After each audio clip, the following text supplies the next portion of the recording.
हेर्नुहोस् है साथी, मेरो आजको खाना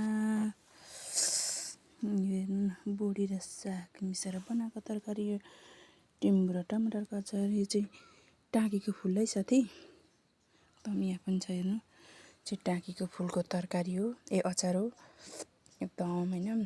टाँकी त भन्छ नि खानुलाई राम्रो, स्वास्थ्यलाई राम्रो भन्छ नि त। कतिपय त क्यान्सरहरूको कुरा पनि गरेको छन् होइन साथी। त्यही भएर यहाँ हेर्नु है, त्यो पुरा टिप्ने अनि बफ्याउने, अनि त्यहाँदेखि हल्का भनौँ न